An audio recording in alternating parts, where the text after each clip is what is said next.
আসসালামু আলাইকুম। সঠিক উত্তরের পাশে টিক চিহ্ন দাও।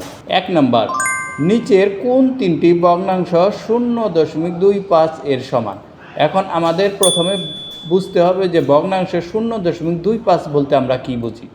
খুব সহজভাবে আমরা যদি বুঝি, একে দেখো 0.25 এটা হচ্ছে লেখা আছে, তাহলে এটা সমান আমরা কি বুঝি যে দশমিকটা আগে উঠিয়ে দেই, দশমিকের জন্য 1 আর দুইটি সংখ্যার জন্য দুইটা শূন্য, তাহলে 100, তাই না? 100 ভাগের আর দশমিকে উঠায় দিয়েছি, শূন্য উঠায় দিয়েছি, তাহলে 25।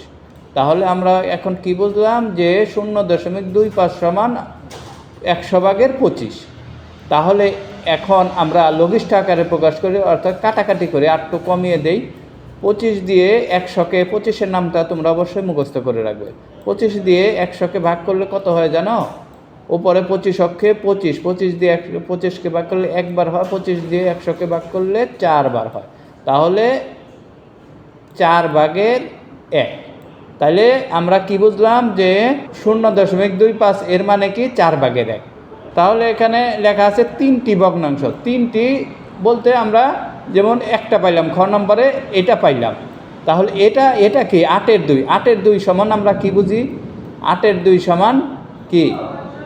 উপরে 2, 2 অক্ষে 2, 2 দিয়ে 8কে ভাগ করলে 4, তাহলে এটাও কি মানে কি 4 ভাগের 1 হয়, তাই না?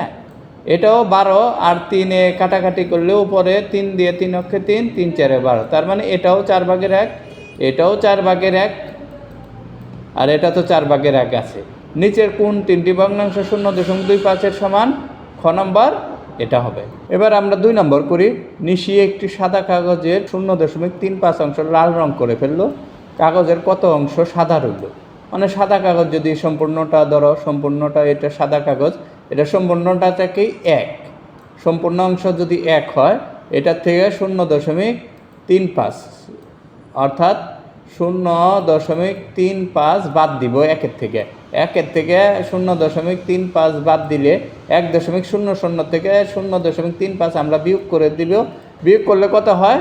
65, তাই না? বিয়োগটা তোমরা বুঝছো যে সম্পূর্ণ অংশ আমরা সবসময় 1 ধরবো, 1-এর সাথে আমরা দশমিক দিয়ে 2টা শূন্য বসিয়ে দিলাম, যেহেতু এখানে দশমিকের খেলা। দশমিকের দূরে 2 ঘর আছে, উপরে দশমিকের পরে 2টা শূন্য বসিয়ে দিলাম। বিয়োগ করলে কত হয়? 65, তাই না? 0.65, 0.65। 3 নম্বরটা দেখো, 87-র সাথে 0.001 গুণ করলে কত হয় বলো তো? দেখো, 1-এর সাথে 87 গুণ করলে 87 হয়, তাই না?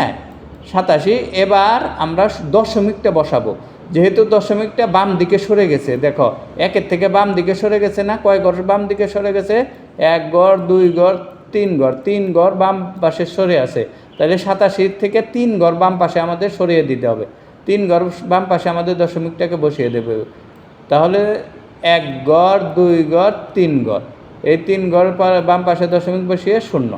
তাহলে 0.0087 কোথায় আছে? এই যে এখানে, এখানে শূন্যটা বইতে বসা নেই, তোমরা বসাইতেও পারো, নাও পারো।